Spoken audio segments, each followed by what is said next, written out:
Welcome back, if you're back. Um, I am picking up where we left off last time, which was we have the STM32F411 chip generating our timing pulses to drive the ILX CCD device. We've got our clock pulse being generated. We've got the clock reset pulse being generated, and we've got the reset gate pulse being generated. So still don't have the ILX device in the picture, but we're ready to drive it. We can, make the digital signals that cause the device to capture data and send it back to us. We need to configure the STM32 to do something with that data. So the first thing we need to do is take the voltage, which is the signal which is being sent out of the CCD is just a voltage, and convert that into a piece of digital data. And the way we do that is with an analog to digital converter, which is helpfully built right into our microcontroller that we're using. So we're going to use this built-in analog to digital converter, and we could write the program to capture a single voltage and then take that captured voltage, convert it to a number, store the number into memory, and then go back and capture the next voltage. That's not terribly efficient, and we would have to write pretty careful code in order to keep up with the timing of the voltages that are coming out of the CCD. So probably a better way to do that, and that is to have the microcontroller sort of set everything up to run in a batch and then capture a whole bunch of pieces of data all at once. So the way we do that is to use direct memory access. And on this controller, we just need to add a channel, and we are going to add a DMA2. What did I do? Delete. Add. I might have to configure the ADC first. All right, so let's. So the ADC can be configured to, use a pin and measure the voltage on that pin, which is what these IN1 to IN9 are. Helpfully, there's a temperature sensor which reads out as a voltage built inside the microcontroller unit. And so for our testing configuration, we're just going to read that temperature sensor. And then we can go in here and add our ADC as a, there we go, the DMA is set up.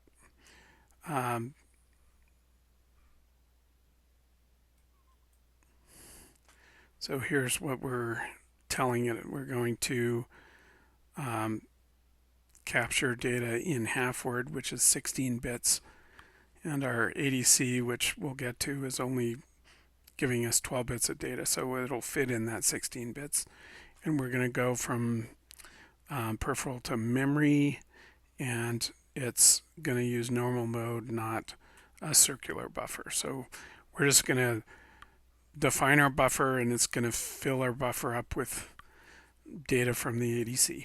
So that's how the DMA setup has worked. And now we can go back to the setup for the ADC.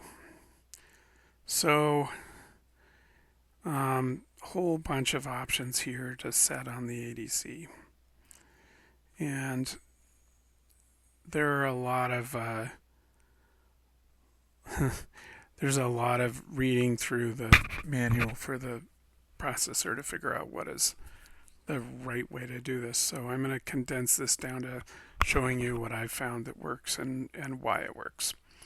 So we are going to use DMA continuous request because we're running through the DMA, and we're going to have it tell us that it is done with the conversion when it has read the entire buffer for the DMA. So we don't want to know every single individual voltage that's read. We want it to read the whole block and then tell us it's done reading the block. And now we're into this. How are we going to trigger the start of those conversions?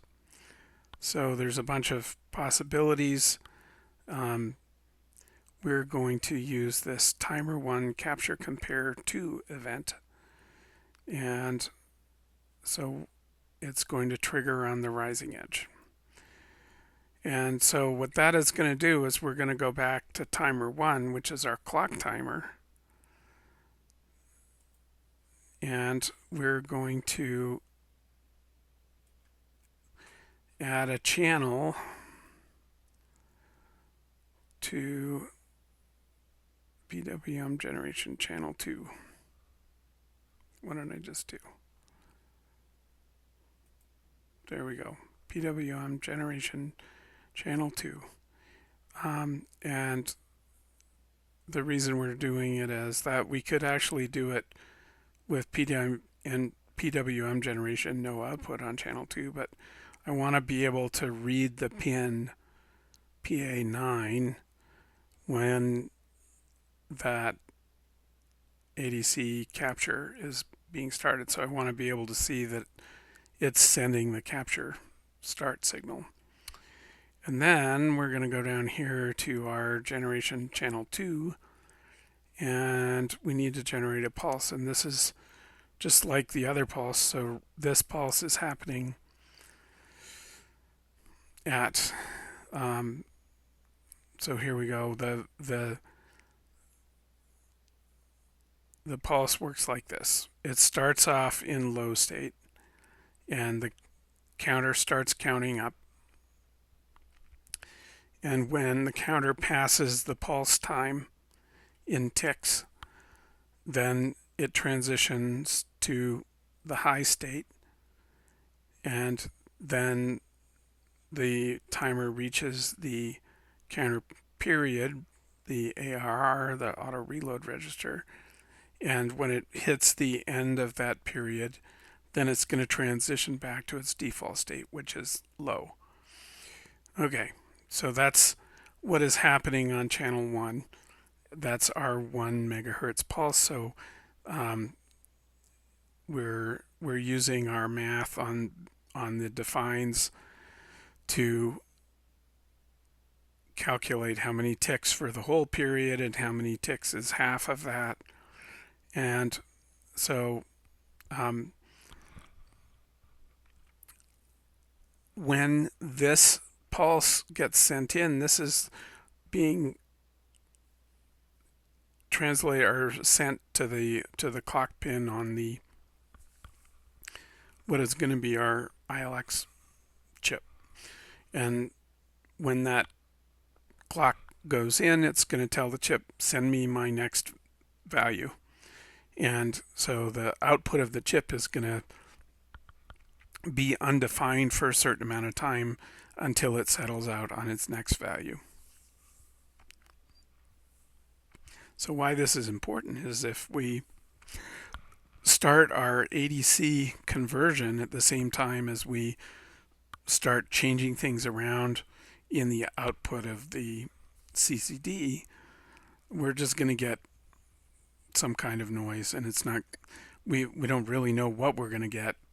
It's probably not what we expect if we start capturing while the chip is settling down. So we need to wait a little bit in terms of settling time to make sure that we don't start our ADC at the same time as all that noise is happening. So there's a couple of ways we could do this. We want to do something with this math. So let's say we're going to basically copy this expression, the hardware clock, which is running at 100 megahertz, 100 million ticks per second, divided by our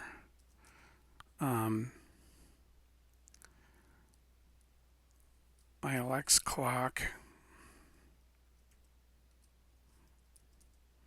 which is 1 million ticks per second, and that's going to be our period. And we're going to multiply that by 2, so we're at our half of our period. And let's do that by 4, so that we're at a quarter of our period. Times 4. So that's 1/4 of our period, and we want to get to 75%. So we're just going to multiply the top by 3. Well, let's just multiply that whole expression by 3 when we're done. Times 3.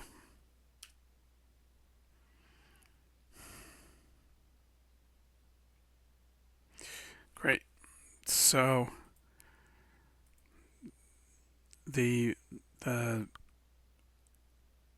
square wave that we're sending in for our clock signal is happening at 50% of the period, and our pulse for the ADC start pulse is going to happen at 75% of our period. So this is 50%, or half and 3/4. So okay, that looks like it might work.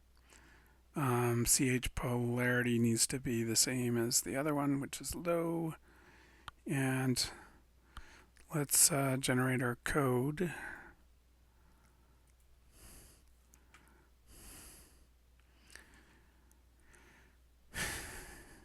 And now we have to go into our main.c and set ourselves up for how we're going to capture this. So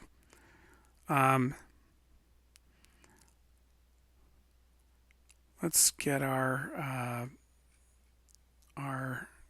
clocks running and make sure that our waveforms on our clocks are right. So right here, we're starting timer 1, channel 1, and we need to start timer 1, channel 2.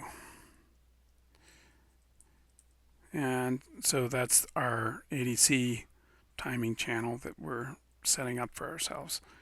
And you might think that if you started one channel, you'd start them both, but no, you have to call this for each channel on each timer that you want to be active.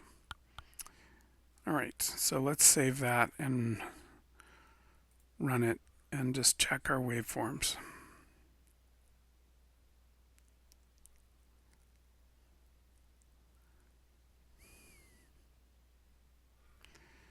So in our logic analyzer, I have this already hooked up to the ADC start signal, and let's run it. And yeah, we're obviously getting an ADC, and so here's our reset pulse, here's our reset gate pulse, here's our clock timing, and you can see that the clock goes high, which tells our ILX chip to give us our next piece of our next voltage, and then it waits another quarter of a cycle to start the ADC. So that's working. Back in this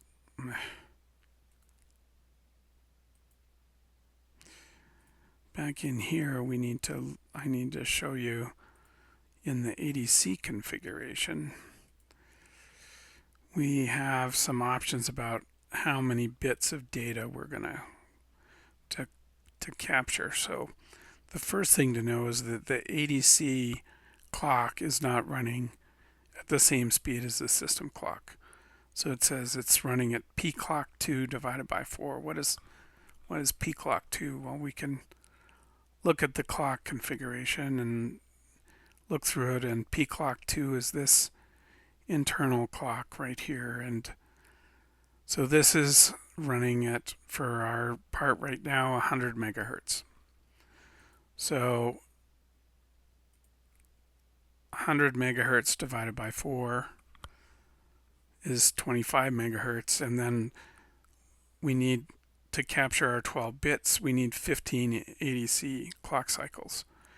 So that means that we're taking 60 of our system ticks to capture our 12 bits.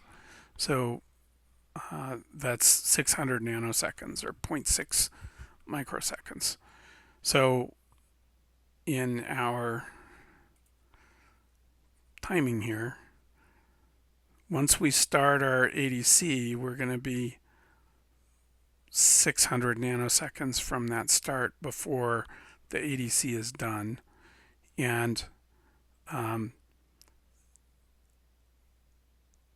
that's good because we'll be done before we start our next clock update. So it's, and in reality, we can probably run this as fast as the ADC can capture. So if it's taking 600 nanoseconds per capture, we could get to whatever 1 over 600 nanoseconds is frequency for the maximum frequency that we could clock our system at, and still not overrun our ADC capability.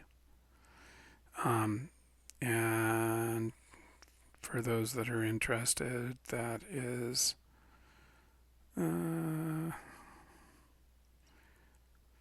about 1.6, 1.7 megahertz. So our 1 megahertz clock is going to work. We can probably go up to 1.5 and it'll work. But if we try and go much faster than that, our ADC isn't going to be able to keep up, and we're going to be having some undefined behavior when we try and capture the data. The data isn't going to be right. So as long as we stay below about 1.5 megahertz in our ILX clock, we're fine. And so that's helpful to know. All right, so that's the information about the ADC that I think is important. Now we have to actually do something with the ADC. So we've got the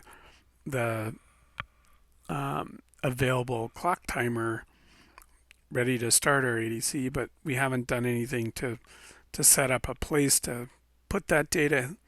And so what we need to do is we need to decide how long the buffer is. So since we're counting 5,200 ticks out in our timer 2, this is at 5,200 ticks.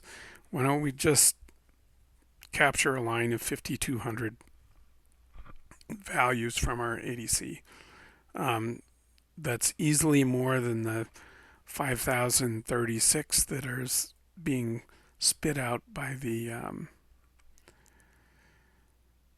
ILX chip when we get it. So 5,036 pieces of voltage data, and then after that it's undefined. So we'll have 5,036 pieces of useful data and a couple hundred of padding on the end of it after we run our capture. So let's do that.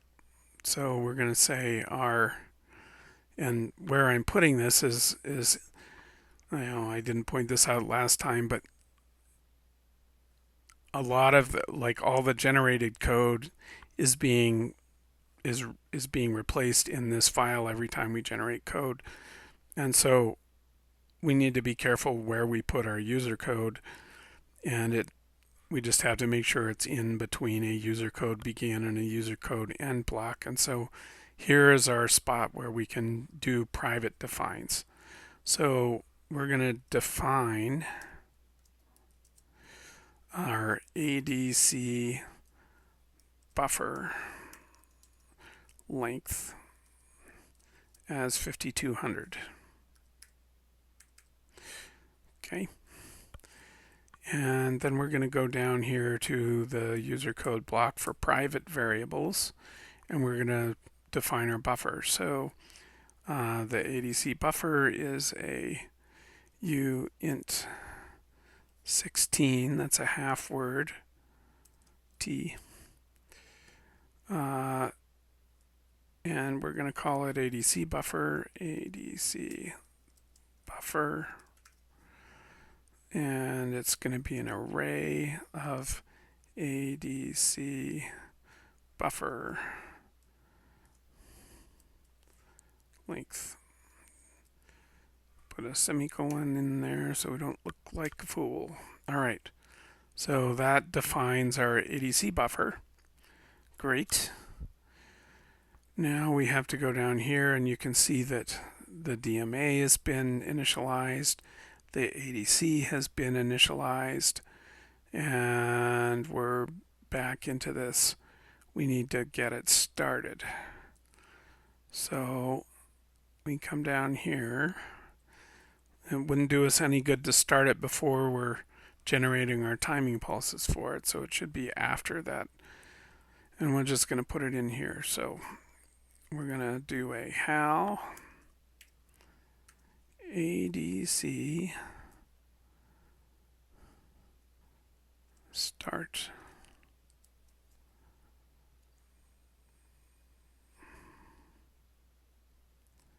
DMA.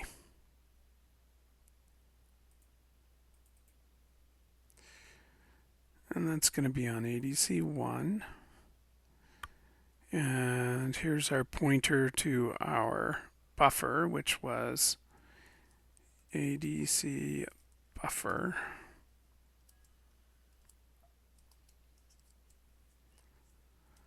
And here is going to be our ADC buffer length. ADC. There we go.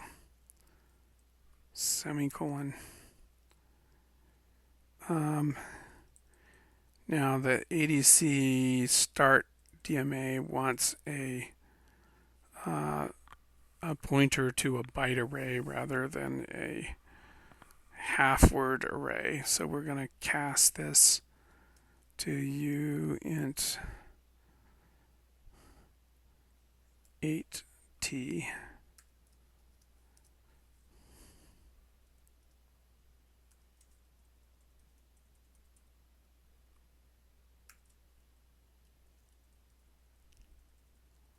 So that we don't get compiler warnings.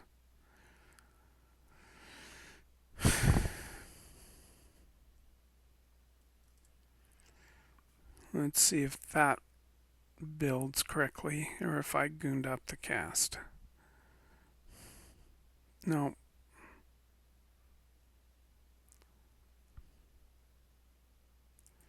All right, well, I gooned up the cast, so let's just not do the cast and accept the compiler warning. I'll figure out another time how to do that right. So now if we compile this, it will compile but give us some warnings.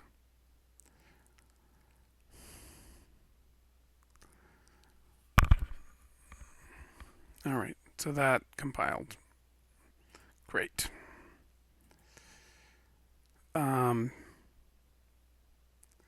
And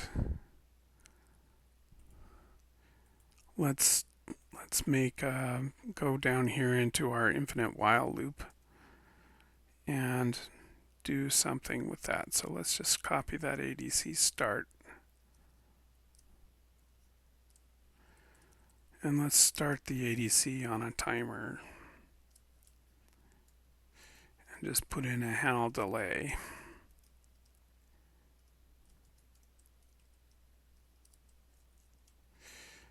And it wants, so let's just do 500.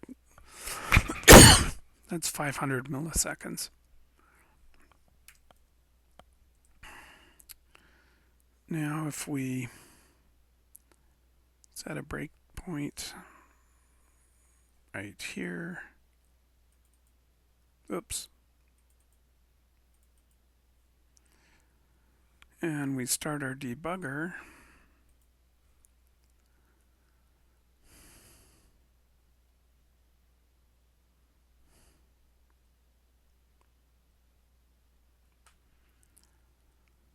Alright, so right now I have already set up the expression for this ADC buffer in the debugger, and you can see that we've got our 5200 and it's starting out at 0.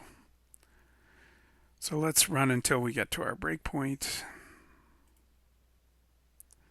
And you can see that it's all ready because we started the ADC up here, and we got down to here and it's already filled up our buffer with data that it's read.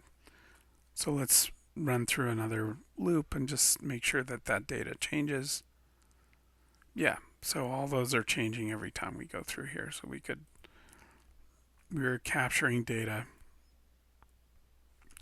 Let's just make sure that it is filling the buffer all the way to our expected completion.